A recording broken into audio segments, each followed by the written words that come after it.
denying a lot of farm from the Storm Spirit after all. And now we do have the IO a little bit in trouble. Oh, and that will be GH.GOD getting killed by RodjER on the Ricky. So solo kill finally happening, and that is 6 minutes into the game that we have the first kill, and the second kill happening straight after. As the bottom lane, we do have the Oracle and the Lifesteal diving very deep. At this point, being 2 levels ahead and having a very big net worth advantage compared to the next assassin. I think they're happy with that. And let's see, mid lane, we do have the IR dropping down as Temawal with a Haze Rune manages to find a kill there, as you know, 168 static link as well, doesn't bother getting the ultimate yet. The unstable current isn't that useful for him either. And now Shachlo in the top lane getting Omni slashed up, and we do have the Juggernaut doing a lot of damage. The Fate's Edict will keep Shachlo alive for now, and now we have the IR coming in. Shachlo dropping very low, will be killed, but in the backlines we do have the IR dropping down, and now we do have Jiang on the Juggernaut. He will be slowly drained from mat damage, and Temawal will get the kill on him as well. So, you know, a 3-for-1 trade. The Axe dying, but very much worth it, as that is 600 gold going into level 6. The IO sitting on level 3, as he has not been able to leech that much experience from these stacks that he lost to the Axe, which is, you know, the nature of the rotation that Axe made. Just, you know, make sure the supports are having a difficult time. And on the bottom lane we do have RodjER getting a kill onto the Nyx Assassin. Just to go for the dive, and we do have the Nyx Assassin trying to get a kill on him. The stun comes through. We do have the Ricky taking a little bit of damage, but he will be surviving, as CPS shows a rotation to the mid lane. He did use the ultimate to make this rotation as well, and Ricky still survives. Now on the top lane we do have the Axe dropping down to E-lab as they make a spin on him, and they barely get him killed, but you know, that's a lot of... A little bit interesting, we do have the Shadow Shaman taking a lot of damage as he almost got killed. We have CPS going in. Temawal will be false promised up. He will be controlled up by the Shadow Shaman as well. They're trying to do as much damage as possible to him. He will be taking a lot of damage, and he will actually drop down as the Shadow Shaman in the meantime Shachlo trying to run after him. He may be able to get the kill, and looks like they will do so, as the Oracle will finish him off. The Hex does come onto the Axe, and now the Axe going in, we have the Ricky getting the Urn off onto the IO, getting a kill on him as well. The Juggernaut drop down as well in, and they can't go for the relocate whenever possible. But it looks like Temawal is just making the easiest fate of his life as RodjER. He gets gone on. We do have the Nyx Assassin getting taken down, and the relocate even came through from E-lab as they got completely baited. Now we do have GH.GOD getting taken down as well. We do have the Juggernaut a little bit in trouble. He does have the Omni Slash available. Pops the healing water, and he should be fine for now, but that's a lot of damage being done to him, and he will be forced to just walk himself away. G will be sent back home as well. Aixen on the Shadow Shaman does have a TP available. The courier is spotting him out, just, you know, making sure they know where he is all the time. And they will get the urn off on him. VANSKOR did get the kill onto the Juggernaut as well, as the lifesteal plus the Juggernaut kept on chasing him.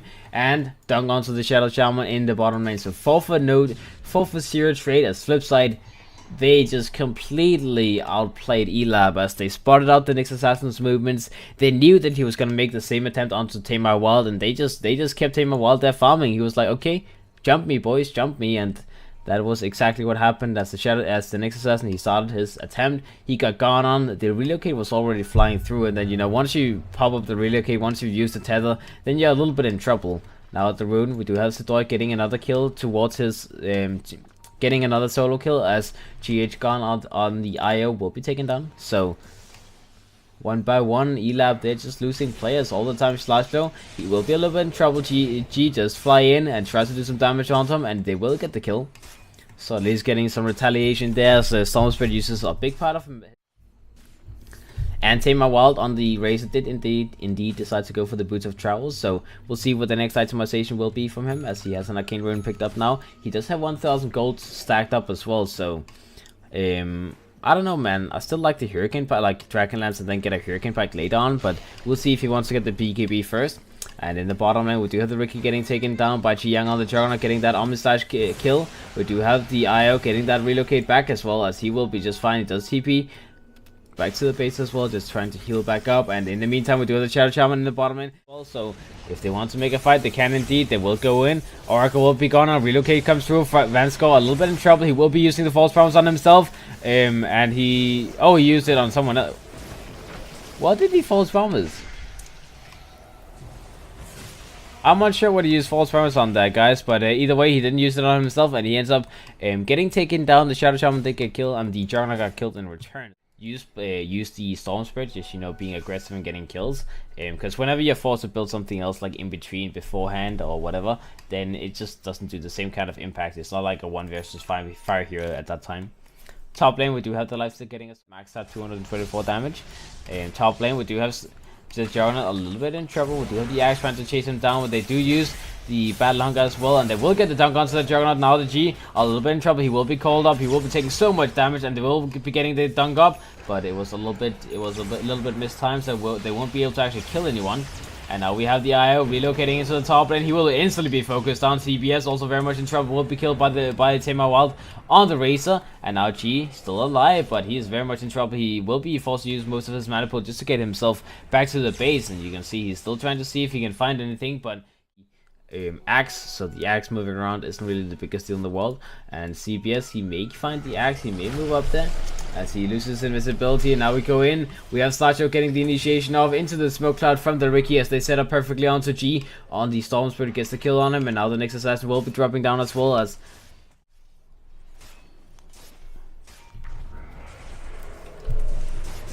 I say that though, he does get initiated on. We do have an Omni Slash being used, not really killing anyone though. Spin will be used as well. Riki will be dropping down as the Storm Spirit comes in, gets that Bloodstone up. We do have Shachlo taking a lot of damage as well. He does have the Blade Mail available. He does have the blink on off cooldown in a couple of seconds. And now G continuing to try and get this kill. I'll say, just keep on hitting the Axe, make sure he cannot use his blink.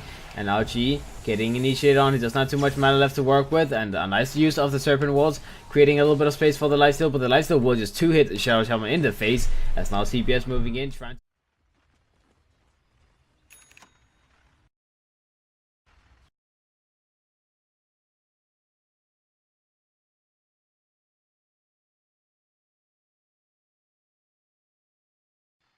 He's very tanky, so he doesn't really care too much. He does have the dungeon just completed. We do have the Axe sitting on a Blade Mail as well in the top lane, going in onto the Juggernaut. The Juggernaut taking so much damage. Dunk will come through, and that will be the Juggernaut dropping down, as he cannot make these aggressive split pushes, because spin TP does not help you against the Axe, doesn't help you against so many heroes from FlipSid's lineup.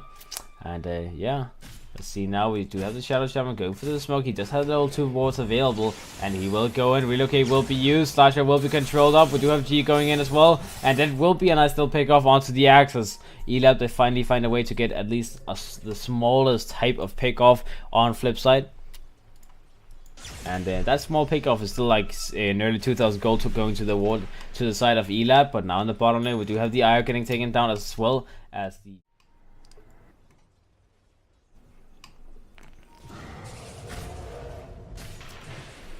CBS walking into the wrong neighborhood, as there's a Sentry Ward available there, and he will be picked off. That will be the gem dropping down, I believe. As Riki, he quickly claims back the gem that was lost earlier in the game. So E-lab, that do not have that gem advantage, and next will be a lot easier to spot out from now on. Tamer Wild in the bottom lane does get the static link onto the Storm Spirit. The Storm Spirit won't be able to do too much work onto onto Tamer Wild. And now G, he will be picked off as he goes for the TP out, but he's already too late, as fighting up against Tamer Wild, 2.5k HP. Than E-lab's lineup, and the Nyx Assassin hasn't really been able to have a great impact this game. You can see he's 0-6 and 2. So for Nyx Assassin, that is really not what you want to have happen. And we have the Riki in the mid lane getting a solo kill onto the Shadow Shaman. The Shadow Shaman instantly buying back. Now we have the Riki moving in with that diffusion blade available with the drums as well. He can do whatever he wants to. He can get a jump and he can get a solo kill. We do have the Axe going in, getting the initiation onto the Juggernaut on the side of E-lab. We do have G trying to go in and getting a kill onto VANSKOR, but that will not happen as Storm Spirit gets taken down. Sedoy just hitting him once in the face, and he does get the kill. We have the lifesteal dropping.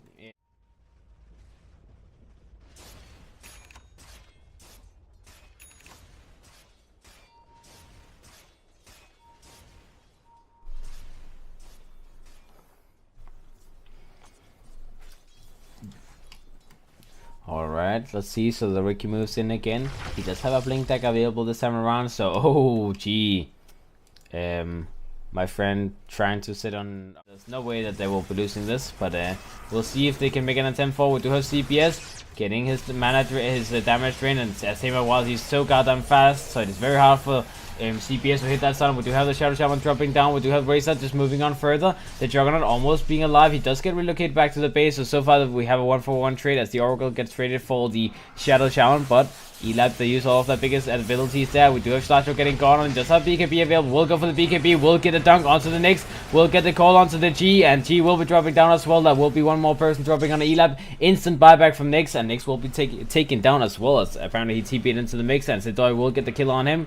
So FlipSid, they win game 1 against E-lab very, very convincingly as the GG gets called. And let's see.